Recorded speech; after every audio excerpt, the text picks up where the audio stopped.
Hello, my friends. Welcome back. It is time for the Morning Mindset. Our purpose is to get our minds aligned with the truth of God's Word today.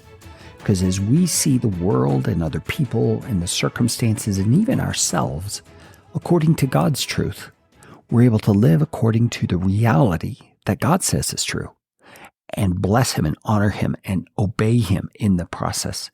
Today, we're going to be looking at the Gospel of John, chapter 15, verses 1 and 2. And I am so excited about this chapter because it's one of my favorite chapters in all of Scripture.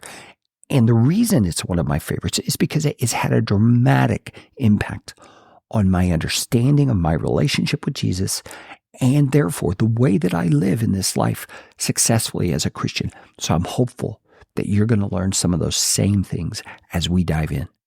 Now, before we get there, I want to ask you to do me a quick favor.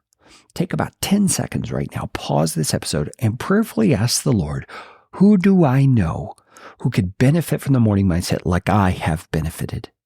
And pause the episode and send them a quick text, send them a quick email, send them a phone call even, make that phone call rather, and let them know about the morning mindset. If you're using a listening app, you can use the sharing functionality to share this episode with them and tell them why you're sharing it. You can help someone else receive the kind of eternal benefits you're receiving simply by sharing the morning mindset with them. Okay, let's look at John chapter 15, verses 1 through 2. This is Jesus speaking to his disciples. He says, I am the true vine, and my Father is the vine dresser. Now let's stop for a moment. This is not a topic that we typically understand in our day and age. This is an agrarian image or illustration Jesus is giving us about a vine, the kind of vine that grapes would grow on. Now, if you live in California or perhaps in France, different parts of the world where they grow wine or grapes for wine rather, you might understand this better than the rest of us, but we need to make sure we're getting the picture here. Jesus says, I am the true vine. So he's the vine coming up out of the ground. He's represented by this stalk, this big, thick trunk that's coming up out of the ground. And he says, and my Father is the vine dresser. Now, who's the vine dresser in earthly terms?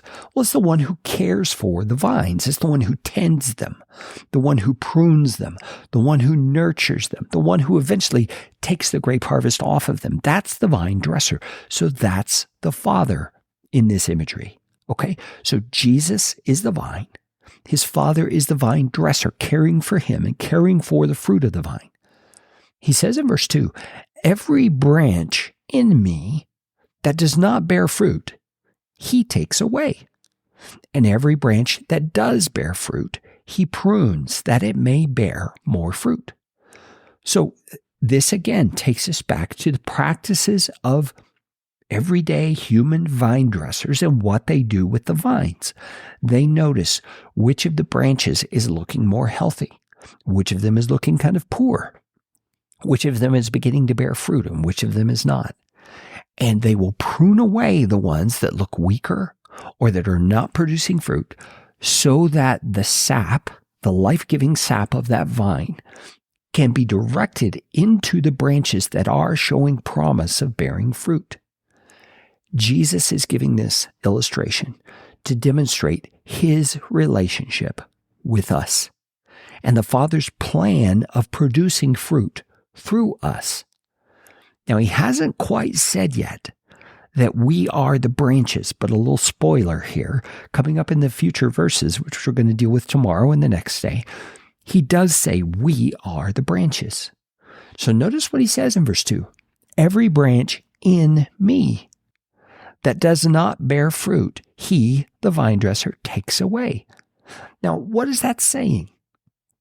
It's saying Jesus is interested, first of all, in our lives being fruitful, and that our connection to him is a vital component of whether or not we are fruitful.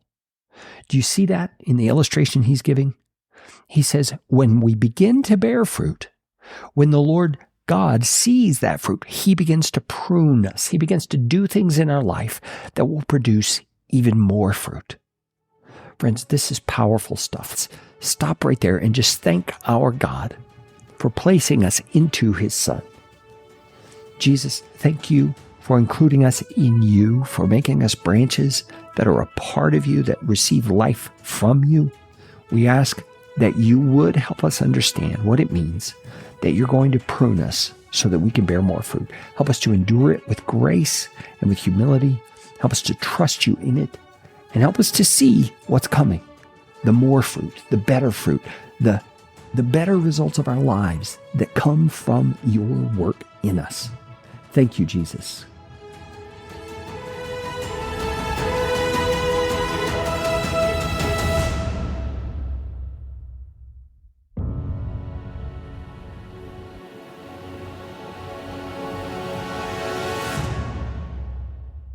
Did you know that there is a Morning Mindset companion journal that you can use to go more in depth on the scripture passages that we study on the Morning Mindset?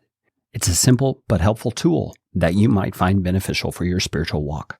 Go to morningmindsetmedia.com/cjournal to find out more.